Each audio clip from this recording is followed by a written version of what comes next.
Hey everybody, I am Chris Baker from LuckyGunner.com. We almost got through the whole year without doing any shotgun videos, and that would be no good. So today, I have got a shotgun drill to share with you. This one is called the Symtac Skills Gauge. It is from Symtac Training, which is the father-son duo of Rob and Matt Double-Aught Hot. If you're looking for some shotgun training, you will not find anyone better. Rob and Matt put together the skills gauge as a quick way to challenge and test students with as few rounds as possible. The concept is actually similar to the Lucky Gunner shotgun skills test that I put together a couple of years ago, except theirs is even shorter. The LG test is 4 stages and 11 rounds. The skills gauge is just 1 stage and 5 rounds. To shoot the test, you are going to need a shotgun. You're going to need some way to store spare ammo on the gun, either a side saddle or maybe a buttstock shell carrier.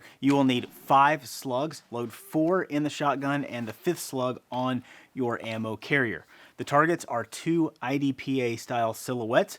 If you're right-handed, place 1 target just to the left of center at 3 yards and another on the right at 10 yards. For lefties, flip that. Close target on the right, far target on the left. Either way, you should be able to see both targets from the firing position and have a clear shot at either one without moving your feet. On the start signal, fire 1 round at the body of the close target using the CQB, aka short stock position. More about that in a minute. Then transition to a shoulder mount and fire 3 rounds on the body of the 10-yard target. You should then have an empty gun, chamber load your last round from your ammo carrier, and fire 1 headshot at the 10-yard target. So it's going to be boom on the close target, mount, boom, boom, boom on the far target, reload, headshot. Now, quick warning about the CQB technique. I do not recommend this if you have not been trained in how to do it. It's not especially difficult to learn, but it's also really easy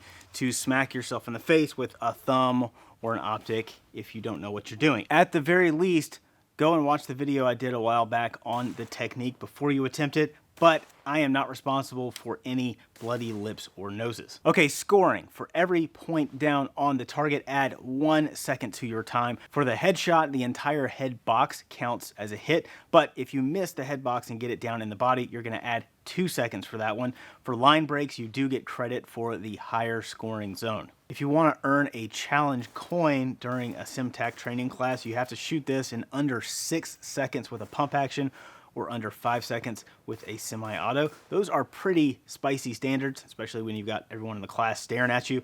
I think they only have 9 coin holders so far. Matt told me that he considers under 10 seconds with a pump to be proficient, and 8 seconds is pretty admirable. The skills gauge was inspired by the late Todd Green's fast pistol test, which we've covered here before. Like the fast, it gives us a chance to evaluate several different skills all at once. We have recoil control with the CQB position, mounting the gun quickly with a target transition. We got recoil management on the follow-up shots, an emergency reload through the ejection port.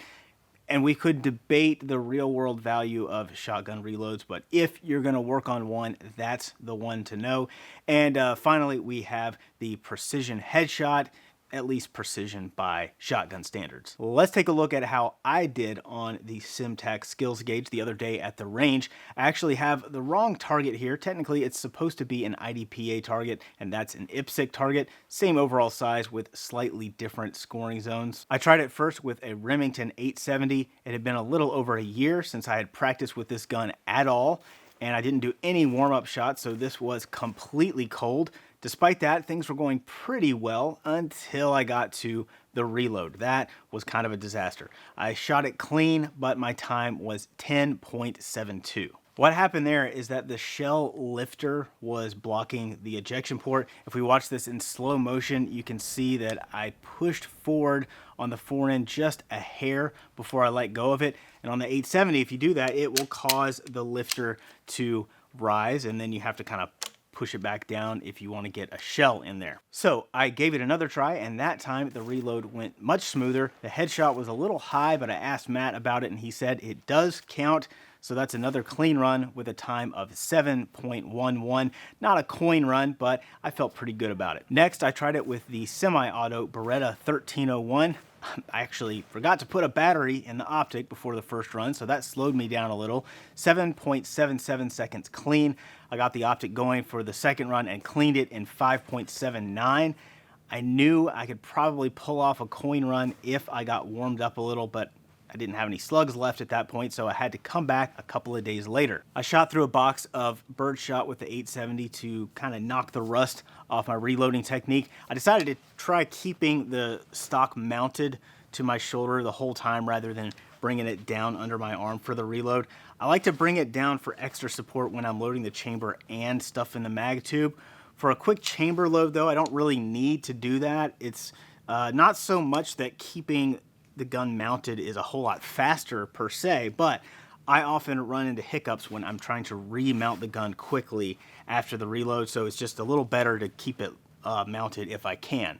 So with a little practice under my belt, I gave the skills gauge another try. My first attempt was 5.56 clean, which is a solid coin run for a pump action. Of course, you only earn an actual coin if you do this in a Symtac training class.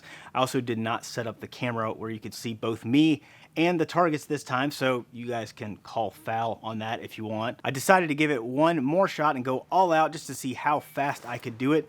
The wheels usually fall off pretty quickly when I do that kind of thing, but this time everything just sort of came together and I pulled off a clean run in 4.69 seconds. Okay, I don't usually pat myself on the back, at least not on camera, but I gotta brag about this just a little bit.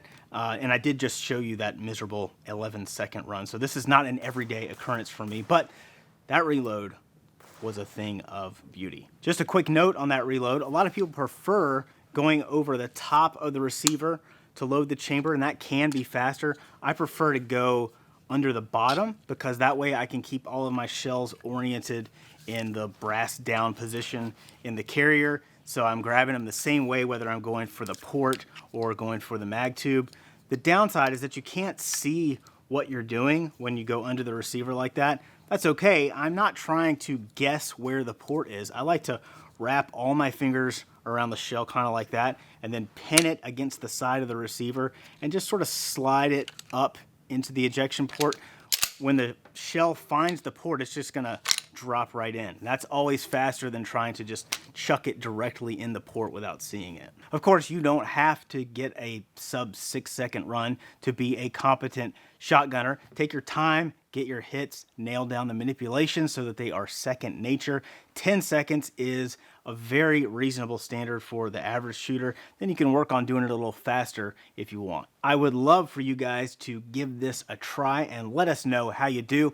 And the next time you need ammo, of course, be sure to get it from us with lightning fast shipping at luckygunner.com.